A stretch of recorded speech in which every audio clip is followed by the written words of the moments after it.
Assalamualaikum warahmatullahi wabarakatuh. Selamat siang. Di sini saya dengan nama Nanda Hermawan dengan NIM 230401040006. Di sini saya akan menjelaskan dan menjawab soal-soal yang diberikan oleh dosen pengampu yaitu Pak Andri dengan mata kuliah Filsafat Kewarganegaraan. Jadi di sini ada 5 pertanyaan. Yang pertama yaitu apa yang kalian mengerti tentang warga negara yang kompeten? Menurut Mezi, warga negara kompeten ini terbentuk ketika warga sadar akan hak-haknya dan hak-hak sesamanya untuk dapat merumuskan dengan jelas dan memperjuangkan dengan mengorganisasi diri. Lanjut ke pertanyaan yang kedua yaitu situasi apa yang terjadi dalam Republik Indonesia saat pemilu tahun 2024. Ini berdasarkan data dan fakta.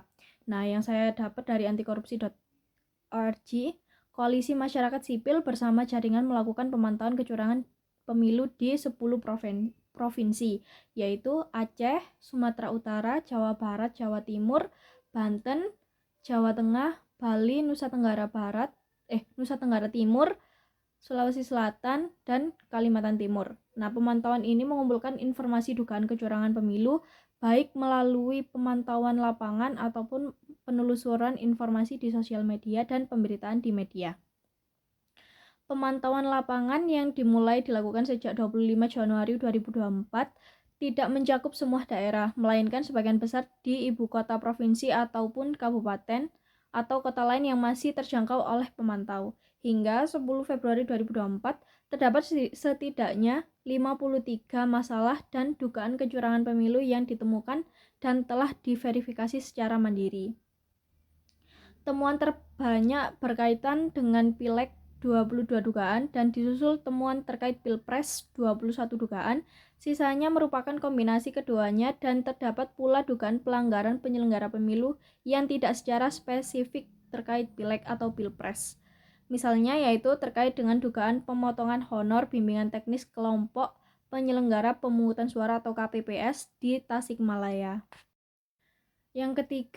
Soal yang ketiga yaitu jelaskan upaya apa saja yang diperlukan agar demokrasi di Indonesia bisa berkembang. Menurut di artikel Haryatmoko, agar demokrasi berkembang ada 3 hal yang harus diperjuangkan oleh masyarakat sipil, yaitu yang pertama, supremasi hukum dan peradilan yang independen. Yang dimaksud itu adalah kerangka hukum yang kuat dan peradilan yang tidak memihak, membantu melindungi hak-hak individu dan mencegah penggunaan kekuasaan yang sewenang-wenang. Yang kedua, yaitu pentingnya pendidikan agar warga negara terinformasi dan tercerahkan. Karena dengan pendidikan membantu mendorong pemikiran yang kritis dan kebijakan kewarganegaraan serta rasa tanggung jawab yang penuh. Yang ketiga, yang terakhir, yaitu pentingnya asosiasi sipil dan lembaga perantara, contohnya seperti lembaga swadaya masyarakat dan organisasi keagamaan Nahdlatul Ulama atau Muhammadiyah, agar berkontribusi dengan kohesi sosial dan sebagai penyeimbang untuk mencegah pemusatan keputusan. Untuk pertanyaan yang keempat, yaitu mengapa warga negara harus kompeten di dalam konteks republik?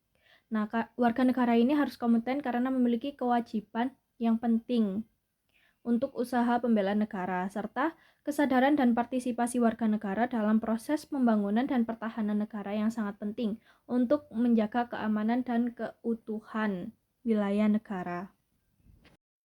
Untuk pertanyaan yang terakhir yaitu bagaimana mewujudkan warga negara yang kompeten. Nah, cara mewujudkan warga negara yang kompeten itu harus dimulai dari pendidikan kewarganegaraan yang efektif terlebih dahulu.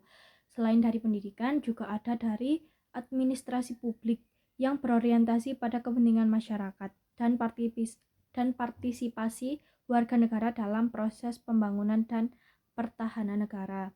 Nah, sekian jawaban dari saya. Apabila ada kesalahan dalam berucap atau ada kurangnya mohon dimaafkan. Wassalamualaikum warahmatullahi wabarakatuh.